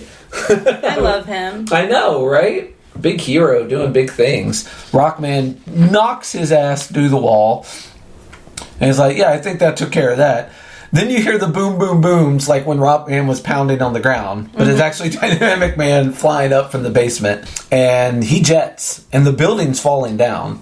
So, if you recall Rockman's origin, there was a collapse in the mine, and he wasn't able to save anyone when that happened. In this version, the house is collapsing, and this is his redemption arc. He actually saves everyone. He holds the house up long enough for everyone to get out. I don't feel like he needed a redemption arc. No. To us, he didn't, but to him, he did. You're right. Okay. It's his redemption arc for himself. Okay. I don't think anyone would read this and be like, you know... He failed. He fucked up. Yeah, right. But he saw it as a fuck up. And he sees this as his... You can tell by the flashlight. Right. Yeah. And you get it's very cool because you get the juxtapositions between what actually happened and then the version where he's the leader of an underground rock people. Like, and they're side to side panels. Yeah. I love rock. Yeah, and this super sad. Like, he holds the house up long enough for everyone to get out, but then it collapses on him. But at the end, he's like, he sees his family. I am choosing to believe that he got to go back underground and live with them. For me, I am personally, I don't give a shit. For me, this is the ending of Pan's Labyrinth. If you know, you know. The little girl, she gets shot, but spoilers ahead, what actually happens is she gets to go down to Fairyland and live with her family, and she's got super magic powers. Yep. Happily I refuse. I will not take this bleak ending where he dies. Yeah. He got to travel underground, and he's back with his family. He's back with his family. The dream became the reality. And then everyone else is like, oh shit. Okay, so Dynamic Man's left. Yep. Electro's got no one to control it. Yep. Rockman's buried. Yep. So we're down to 9 versus Dynamic Man, who is Superman times 10. I don't know if we can do this, but we gotta try. And good on them. They are all like, so let's go try. And Black Widow gives Fan Reporter a kiss. I literally said, no, Claire, don't kiss him. While saying, ew. At least she said you talked too much while she did it. Claire could do better. I was kind of hoping at this point that this kiss was a signal that he would die. Yeah, well, it's a near thing. You know, we gotta have our dreams. Yes. And picked up, Captain Wonder picks him up and he's like, let's finish this. So, yeah, they get on like a pallet. So all of the ones that are left. Phantom Reporter, Mastermind, Fiery Mask, and Captain Wonder. The 4 that might have a chance. Actually, Phantom Reporter doesn't even have... He's like, yeah, I don't know why I'm with you guys. Literally, Claire works for the devil. Why is she not on that little Very boat? weird. Like, Claire has superpowers. It's almost like... But Phantom Reporter's on the pallet. It's almost like the thing where someone's too powerful, so you have to get rid of them. Like, a lot of time in Justice League comics, they're like, well, we have to do something with Superman before we even start this thing, or there's no story. So let's go ahead and have him off somewhere. Well, he's visiting where Krypton used to be and crying. So the rest of the JLA is here for this fight. He's having a meditation month in the Fort of Solitude. Yeah. He hasn't. We wanted his help, but there's a do not disturb sign on the fortress. So housekeeping wasn't able to come in and clean. Like, no one's able to come in and ask him for help. But yeah, I feel that's what they did with her, because I want to see if they even give an excuse. Mastermind straight up says, I can see enough of the future to know that not all of us will return from this. Phantom Reporter's like, why are you looking at me when you say that? And he's like, you stepped in my eye line, not my fault. Would you tell me if you were lying? No. See, like I said, I was really hoping that was a kiss of death type situation. Yeah. And maybe that's why she didn't come. She was like, oh, everyone who goes to this isn't coming back? Yeah. I don't want to be a part of that. Because she doesn't have... She's not in this as like a heroics thing. She's in this because a demon makes her do it. Like, I've seen nothing through these 11 issues that led me to believe that she... I mean, maybe that's the case. She can't really control her powers outside of when the devil lets her have them. Also, yeah, possible. And also, like I say, like, she doesn't seem to be a person who's like, oh yeah, I want to risk my life to save the world. Like, nothing she's said or done through the entire 11 issues has struck me that she's got this kind of white knight hero complex that these other heroes have. She's like, oh, people that go, not all of them are making it back. Have fun, guys. You guys got that part, right? Yeah, you guys can handle this. Yeah, you guys can handle this. So they get to his father's workshop because they were like, well, he's probably going home, and home is where he was created. And he's got this huge electronic laser, which he immediately turns on Captain Wonder to take him out. Once again, you got to take out the hardest people, or you don't have a fight. Mastermind starts doing psychic battle and beating his ass, which... Get him, Mastermind. Get him. Yeah. Mastermind's probably my second favorite character because he seems to me the most fed up with this shit most of the time. And I'm like, if I was a hero, that's probably who I would be. Yeah. Mr. Fed Up with this shit. I'm tired. Y'all make me tired. And he's like, strike quickly while I have him paralyzed. Meanwhile, Fiery Mask is trying to free Captain Wonder from this electro laser he's stuck in. And I don't know why Phantom Reporter thought this would work. He's like, holds a gun to his head, pulls the trigger. He has one trick, and it's a bad trick. It's gun. What if gun? In the same way that the cops admire the Punisher, because he's just got the one trick. He's like, what if I shoot the problem? And this will solve it. Surprising what actually happens is the gun explodes in his hand. And actually lets Dynamic Man get away. He's like, thanks for the distraction. And he punches Mastermind. And now he's going for Fiery Mask. He said, let's see how much trouble you can make with a broken windpipe. Time to die. And he tosses Fiery Mask. Like, we don't know if he broke his windpipe, but he throws him out like yesterday's garbage. Yep. And he's like, oh, now it's just you and me, Phantom Reporter.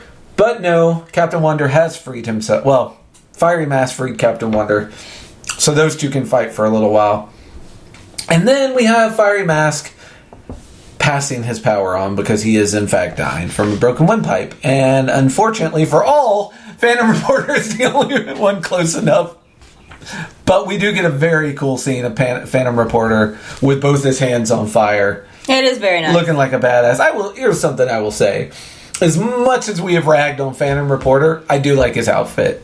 Just this is good art. Like, I still think this is a garbage dude. Yeah. But this is good art. Yeah. Like, this is a nice panel. The lighting is good. The way the colors play off each other is nice. Yeah, it's a beautiful panel. It's a beautiful panel. Absolutely. Yeah. He's still a garbage dude, but that's a beautiful panel. Fair enough.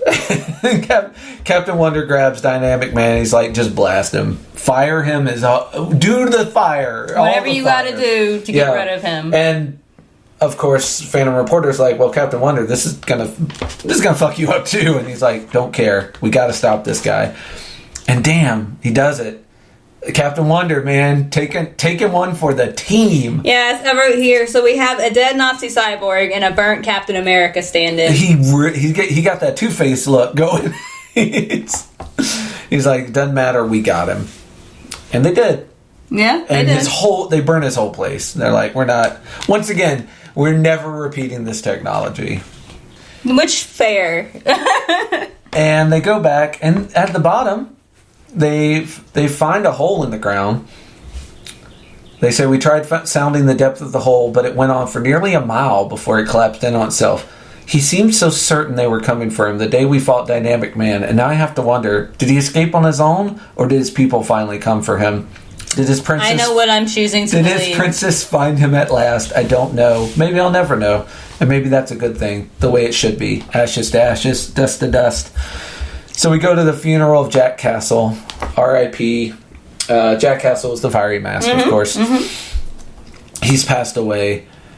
We've got Mystery, who is like, yeah, I'm quitting. I'm going to go live with my son. Yeah. We're going to repair our family relationship.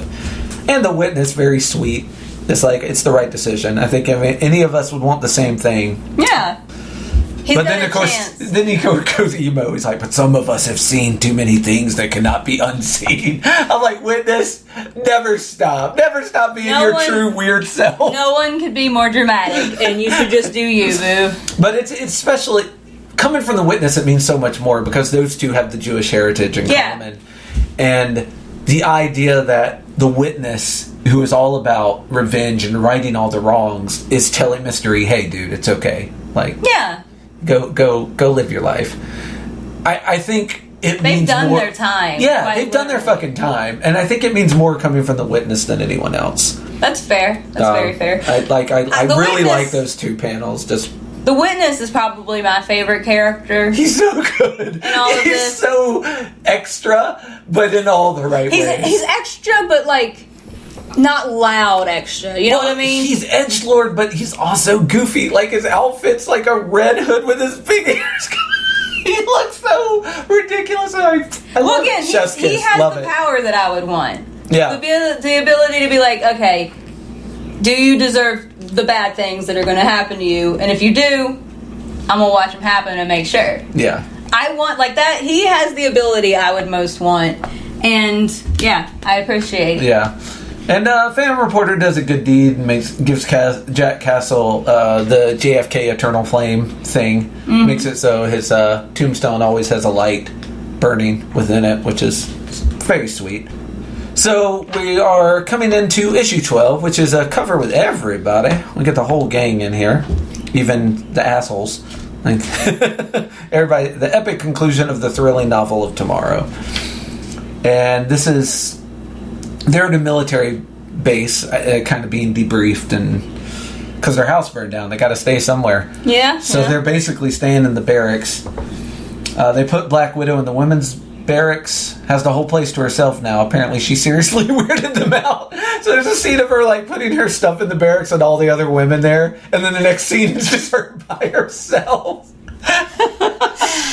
These women do not know a good thing when they see it. She sleeps above the covers, 5 feet above the covers. I wonder if she's still sleeping naked. We can only hope. So Phantom Reporter's occasionally looking at his glowing hand and being like, well, I don't know what to do with this. That is one thing that they don't really specify. I get what good the powers are if you're fighting someone like Dynamic Man and you need to be able to blow everything up real quick. Yeah. But outside of that, like, he can't control fire in other places. Like, he's not... I guess he's good to take camping? He's a good camping person. Yeah. And then Mastermind plays matchmaker, and he's like, hey, Phantom Reporter, you should take a walk. I know someone else is taking a walk. It's a nice moonlit night for walking. So he does, she does. They do they have their little... I did write that there's something to be said for an uncertain future you make for yourself versus being pushed into molds you don't fit into for a future that's more assured. And I at no point buy this weird last-minute romance with Claire. Yeah. Every part of me hates these next, like, 3 or 4 pages. Yeah, and she's like, I've got to go do some things.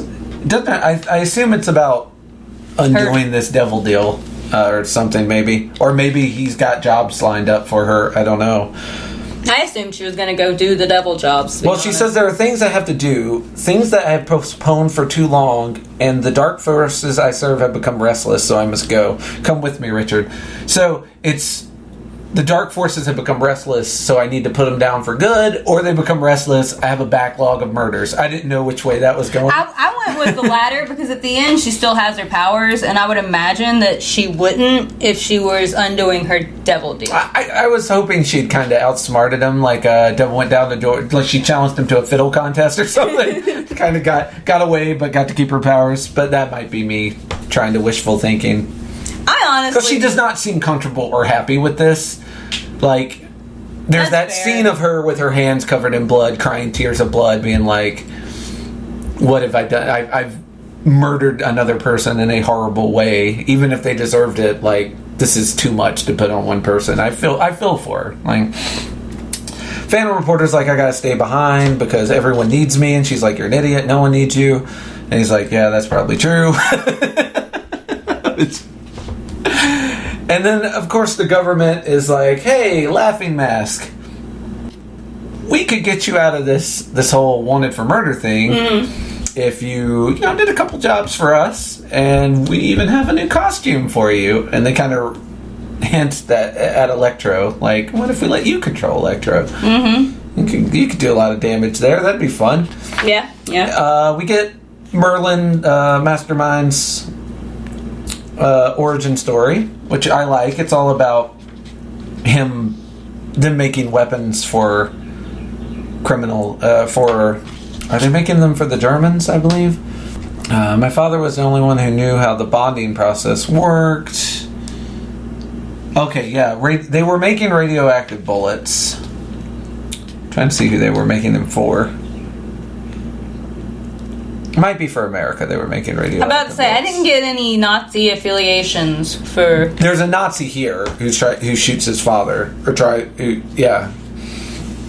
But it wasn't... I thought it was more of... I thought he was making them for America. Yeah, he was. My confusion was because there's a double agent here who is a Nazi. Yeah, alright. Tries to shoot him. Mastermind gets in the way. The radioactive bullet gives him even more... He already had mental powers.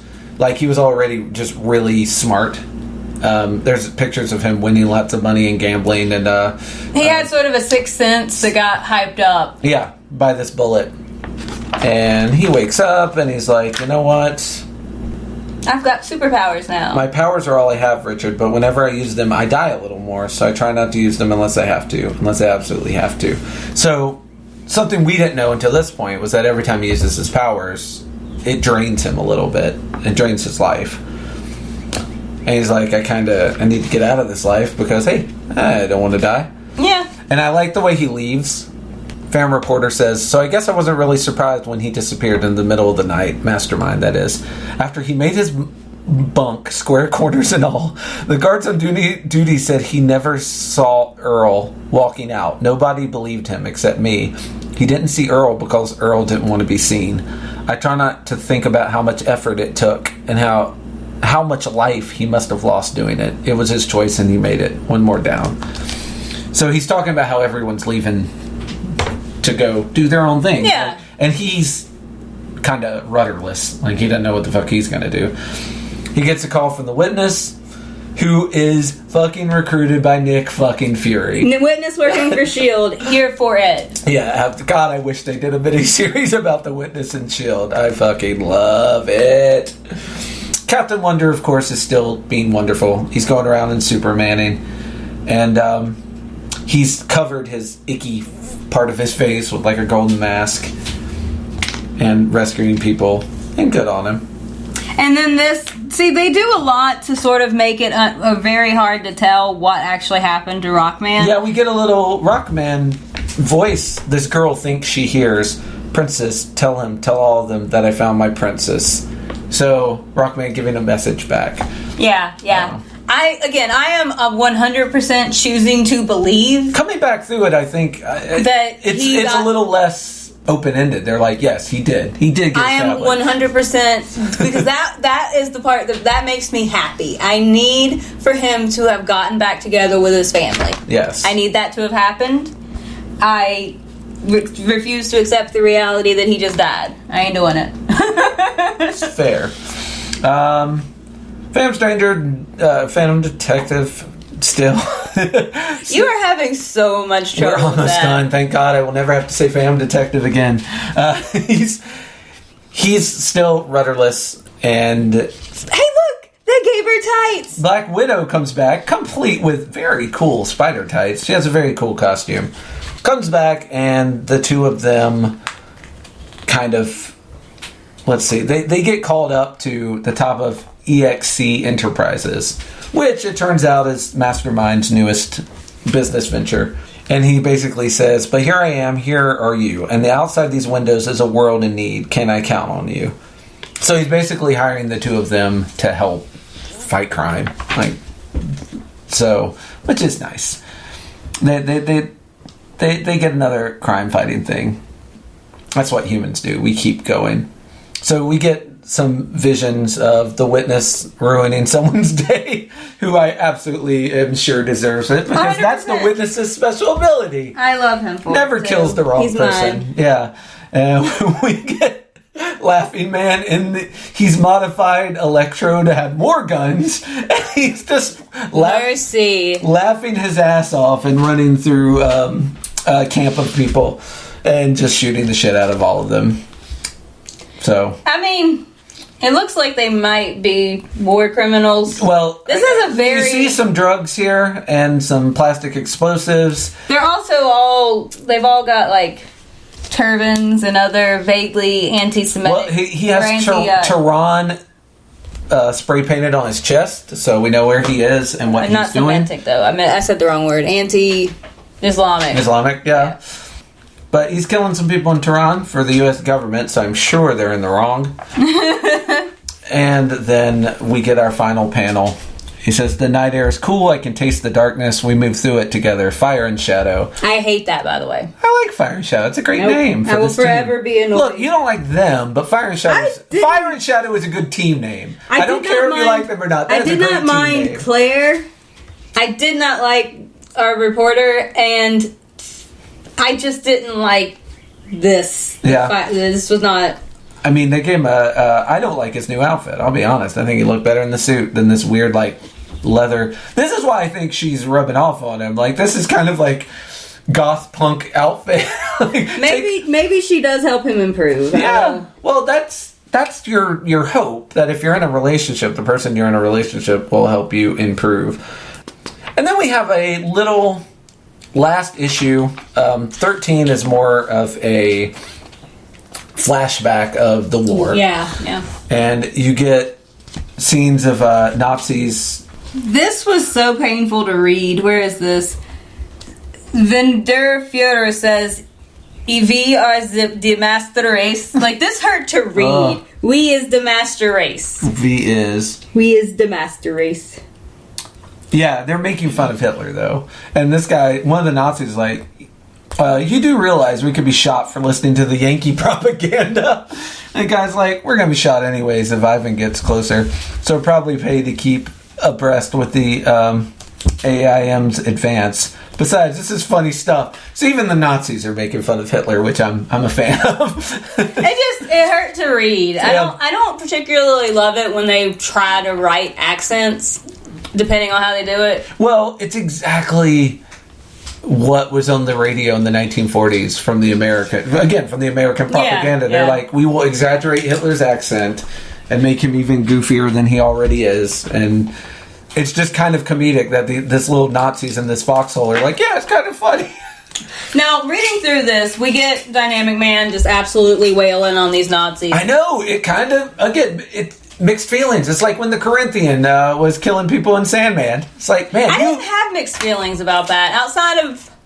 You are directed in the right direction, Dynamic Man. I did... Now, I did wonder why Dynamic Man didn't end up working for the Nazis. Yeah. Because they don't have different goals. Well, because his father straight up was like, look, I'm not anti-Semitic. I'm anti-gay racial impurity. Sure, I like a lot of the Nazi stuff, but I'm not anti-Semitic. We can't just target the Jews. Right. We need to make it a wider swath of people we murder. Think about how in the 1940s in America, and it's been pardon the pun, it's been whitewashed now, but there was an anti-Jewish sentiment in the United States as well. Well, I mean, the Nazis got their shit from America. A lot of, it's not that surprising that a soldier in the American army would still agree with some of the Nazi sentiments. A lot of these soldiers that came over were just quote-unquote doing a job, or, here, my problem with Germany is not the concentration camps. It's that they invaded France. And those are fellow white people. I can't stand for that. They're attacking England. England's like my ex-stepfather. So, Dynamic Man working with the U.S. isn't the most unbelievable part of this story. It just struck me that he would have gotten along just fine with the Nazis, Oh, if his father had made him in Germany or sent him to Germany, that is how that would have ended, most likely. I do like the Howling Commandos Easter egg. I thought that was fun. Yeah, we drop some Howling Commandos in here, which is always good to see the Howling Commandos. That's another comic I would like to cover eventually. And Black Widow finding some Nazis who made deals with the devil and making them pay their due. I'm a big fan of that. I mean, again, I know that her powers make her sad, and I feel bad for her for that. But on the whole, I'm not... Hey, she did a lot of good work. I'm sorry she had to get so much blood on her hands to do it, but she did a lot of good work. Mm-hmm. And then we kind of... You don't get to see enough of this in the original 12 comics, but you get to see Electro, why he was such a threat during World War II. He's ripping people He's ripping Nazis in half. He's flipping tanks. And this is, once again, through the eyes of the Phantom Reporter, and we have a lot of the Phantom Reporter kind of, once again, just like in issues 1 through 12, filling out of place. Like, I am overmatched here. Yeah. Like, he's meeting Dynamic Man, Black Widow, Electro, these people that don't just have superpowers, but super duper powers. And he's like, and also I was there. I used my handgun and shot one Nazi while Electro killed the other 37. While Electro flipped over a tank. I wrote this down so we could have records for the future. Yes. Yeah. And here's the thing. It's important. You need a reporter. Here's the thing. You need a reporter on the field to record history. Might as well be one that wears a domino mask. It seems to make no difference to me. But one who can kind of handle himself if things go south. Yeah. Mastermind's got a map, and he's pointing out, like, here's the places you need to go to do all the killings. We see Captain Wonder bringing a plane in with an engine on fire. Now, let me ask you a question. Sure. Is this the same dude as this? No. Okay. No, this is actually the character this was modeled off of. This is, I want to say Captain Falcon. Okay. But I will be correct. I was just wondering. But these are two hero and the Flying Dude. These are all other heroes from the Golden Age that actually were in the Golden Age. Okay. So... I was just wondering if, like, maybe someone had colored it wrong or what. No. Yeah, these are other heroes. I think these are showing the characters that the 12 are based on. Okay. So like this is obviously the Witness. This is obviously Captain Wonder. I don't know who Wingy Boy is, but yeah, these are characters Wingy Boy to show you. Again, I don't know all the Golden Age heroes. There were a lot of them. That was the reason it's called the Golden Age is because they spit out heroes like until you couldn't handle it anymore. It's like the current Marvel Cinematic Universe. It's overwhelming. It's too much. It's coming from all sides. This is fair. Yes. I also like the mystery is like, who is that anyway? Captain America? Showing that like they haven't met Captain America, they've just heard rumors of what a badass he is. So somebody comes in flying a plane in and they're like, oh, is that Captain America? Then Blue Blade is doing a vaudeville routine and the soldiers are digging it, but fan reporters like, this dude's a hack. He's like, He said something. I think he said something like, "Oh, they got Bob Hope over at the other place. We got the Blue Blade. Lame." Yeah, but the troops are entertained. So Blue Blade doing a bit of good, by accident. Hey. And then this is a cool scene because they find the witness, and the witness is like, "Yeah, I've." Basically saying that he went through Auschwitz, I believe, and he found the shoes in the furnace, and he tells the Phantom Reporter of Mystery all about it, and you get a shot of Mystery. Because when he says that, it was all Jewish people, Mr. E kind of gets that look of shock, because Mr. E, as we know from the 12, is sort of hiding his identity, keeping it more of a secret. And so he feels guilty that people who were loud and proud and outspoken all ended up in the furnace, and that he didn't because he was willing to, in his eyes, betray his beliefs and his heritage. I'm more on the line of you do what you do to not get murdered, but I understand where Mr. E's coming with this. That would be a hard And it's not like he's not doing his part to fight. But he's not, and the thing is, Mr. E's American. Yeah. So he's just hiding his anti-Semitism, or from the anti-Semitism of America. In the States, yes. Not even in Germany. Germany and the, Although I'm not sure, they probably covered it, but it's been a month since we read this. I'm not sure if they came at the beginning of World War II or if they had already been established in America. So there also might have been that I ran away. This is what happened to people who stayed. I should have stayed. I should have helped. I thought he was an American Jew. He might have been. I don't remember. If you remember he was an American Jew and he'd been there a while, then that part, strike that part from the record. Van Reporter, wah, should have been here. There's a lot. He's so whiny. There's a lot of Phantom Reporter being like, I shouldn't be here. And also he's dealing with what the witness just told him. Because nowadays we take it for granted that the day America went into the war, they knew all the things that were happening to the Jewish people, and that is not accurate.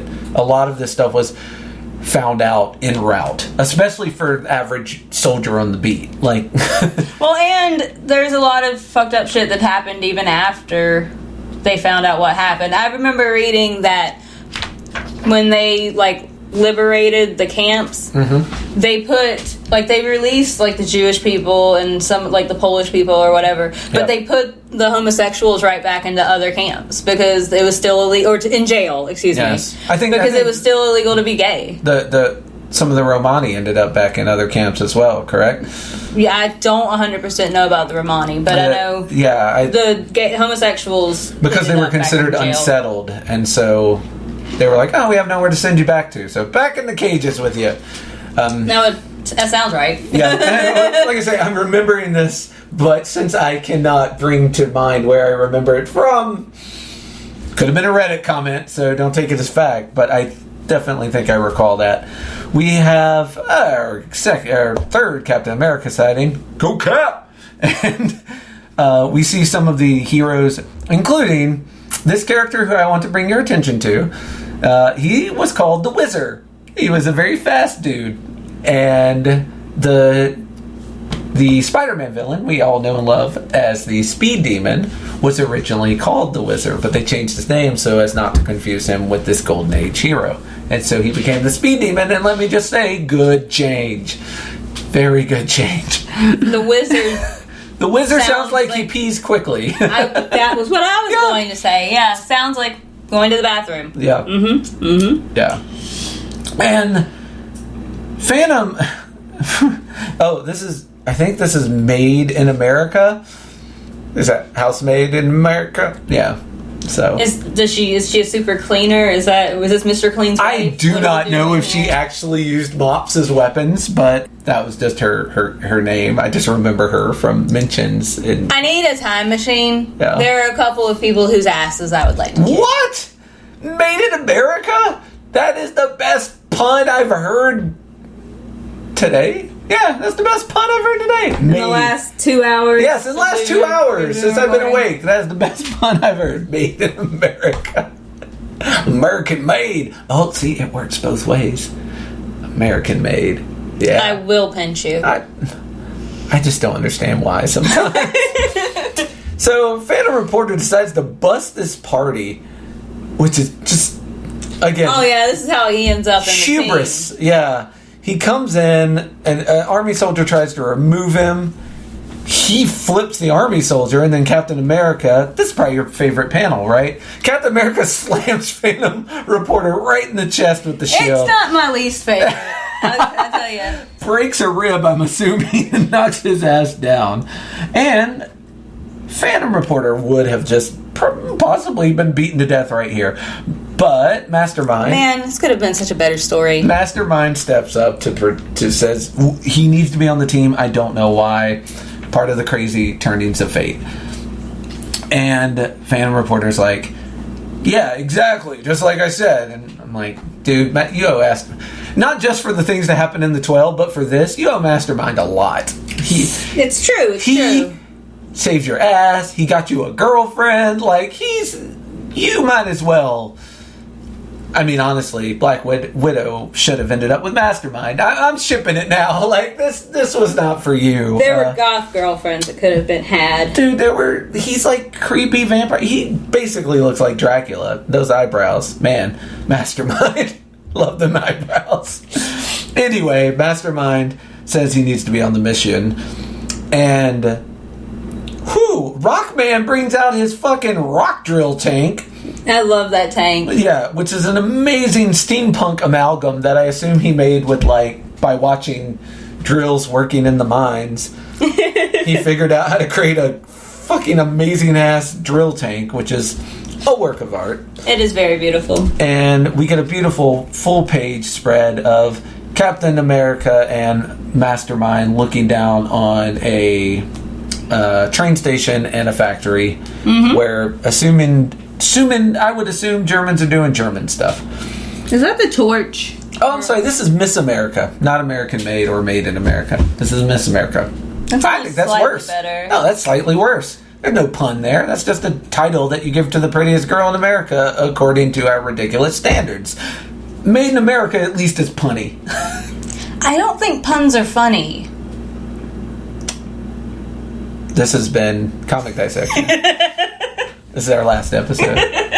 Goodbye, all. It's the same thing with Claire's last name being Voyant. Yeah. It makes me angry. I don't think they're funny. You didn't set that up? It's not funny. It's irritating. It's a great lesson. My God. That's art. All right. So then, of course, they start attacking. We get the World War II Human Torch, who is actually a robot. Not the Human Torch from the Fantastic Four days. Okay, so that's what I was thinking. Yep. Whizzer, very fastly doing fast things. Dynamic Man and Miss America teaming up, which I guess he's okay with because she's a white woman. Yeah. And then Captain America, of course, leading the team in the drill tank, which, again, fucking drill tank! Very nice. Suck on that, you dirty Nazis.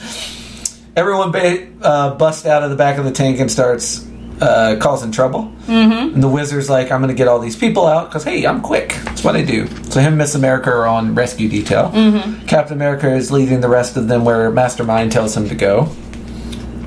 And they start doing some action. Yep. And we get to another cameo of Red Skull, complete with Nazi paraphernalia. Modern day Red Skull, you rarely see the swastika on him, but this is World War II Red Skull. Yep, and he got that nice little red. The red swastika, yep, he's in here. And Captain America just can't miss. No, there's an instantaneous There seems to be some sort of animosity between Red Skull and Captain America. I thought they were BFFs. First time it's ever been brought up and to my knowledge. Yeah. But those two seemingly don't like each other. Aww. Mastermind's like, hey, you and the blue guy, whose name I forget. He's like, I need you guys going this way. And sure enough, they do, and there's a huge explosion, which leaves Phantom Reporter in the perfect position to help Captain America. But he can't. But Rockman can. And I'm like, Mastermind, why did you bring him along? Mastermind said he had to be here, but I have not seen any evidence of that yet. I think Mastermind just wanted him for the future. It might just be Mastermind really likes him. It does seem like Mastermind does the most to help him out. Yeah, he seems to be a fan. Miss America and the Wizards successfully evacuated the forced labor and are currently working on plans to form their own super team. It's a picture of their clothes beside a bed. I was like, I see. Oh, team indeed. And then we have Laughing Mask doing his Nazi murder of Nazis who are surrendered on their knees with their hands on their heads, and I have no problem with it. Nope, keep going, we're good. No prisoner. There's a certain number of people that after you've killed them in a gas chamber, you no longer get prisoner of war treatment. That's just my personal philosophy here. You know what? You knew what you were doing. Yeah, you know what you do. Yeah, you get it. I'm not here for the Nazi redemption arc. Like, nope. Laughing Man, you're moving up the top of the top 12. You're moving up quick. Just keep. I'm sorry. The Witness and Rockman are the top two. Well, they are Laughing the top Man two, would but be number 3. But I was gonna say this would take him from like a 9 to like a 4. Like it shoots him up the charts. Yeah. Captain America says Phantom Reporter a little good work, soldier, and keep up the good work. Yada yada yada. And basically, at the end, they're like, the soldiers of World War II were the real heroes. This was their war, their moment. We're here to make it look good. And I like that because it is, when you're doing issues in World War II and you put superheroes in, you constantly have this problem of you don't want to overshadow the soldiers that are actually over there fighting Nazis. Yeah. You can't have Captain America come in and win. And then all the soldiers are just like, we were here too. No. So you have to walk this fine line of the soldiers were the real heroes, but then you also have to have your superheroes do cool shit in World War II. Yeah. It's a tough spot. I don't feel good for writers in the 1940s and the stuff that they had to do to make that work. And a lot of it, like, Captain America got to punch Hitler, but he was also war propaganda. Yes, so and he didn't catch Hitler. This is also true. Yes, the Batman and Robin had a cover of one of their comics was buy war bonds and slap and it was a derogatory term for Japanese people. So, yeah, the hero, the 40s were murky. Let's just say that. Oh, definitely. We had a Popeye cartoon where he gets on a Japanese sub and they are all horrible stereotypes, and Popeye eats spinach and beats them up, for America, because he had the tattoo. He was obviously a Navy guy. Yeah, trying times, and it was a hard balance to strike. Well, the Nazis are an easy... So easy, right? They're an easy target. Does it because get they're any awful. easier? Yeah, like, most sane people know that the Nazis are bad. So it is very... Yeah. They're a very natural villain to have. Yep, absolutely. But yeah, anything made during that time has a lot of the, is it called jingoism? Is that the right word? I don't know that. But it has a lot of, it has the things that happened from the 1940s. How about that? Racism? Yeah, that's what I mean. Okay, alright. Yeah, had some racism. You could just say racism. Wait, Jingoism is a nationalism in the form of aggressive and proactive foreign policy. Is it spelled like Jenga? Like the game? Jingoism. Jingoism. I'm sorry. I said G. I meant J. Jingoism. I learned a word today. I love learning words. Yeah, jingoism is excessive bias in judging one's own country as superior of others. Yeah. Cool. So, yeah. I did use the right word. I love learning. I love learning new words, and I love it when you get the word right. Cecilia. I'm very proud of myself. Yeah. All right. Last 2 pages are just are the character designs art, which I never put out a trade paperback or graphic novel and don't give me a couple pages of art at the back. I'll find you. I'll hunt you down. They also have a very nice issue 0 where Rockman, Laughing Man, and the Fan Reporter are reading an old comic, which just that was a good one for my heart. And thus ends the 12. The Marvel Comics, the 12. So this was your introduction to Michael Straczynski. And like I say, he will come back. We're going to cover him some more. He's a comic writer I'm a big fan of. What did you think of the 12? What was your overall impression? Overall, I liked it. Mm-hmm. I think it was a nice variation for me because I got to root for the big silent dude, which is not normally weird, right? Yes. Same. You know me. I'm the you like the quippy, the sarcastic, pretty, creepy, smart guy, or the dude that's super obsessed with his looks.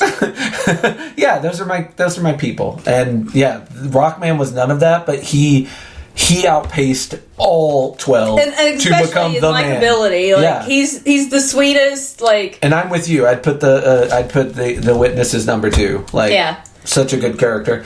And then probably, honestly, it would be a tie between Laughing Man, Black Widow, and Mystery as number 3.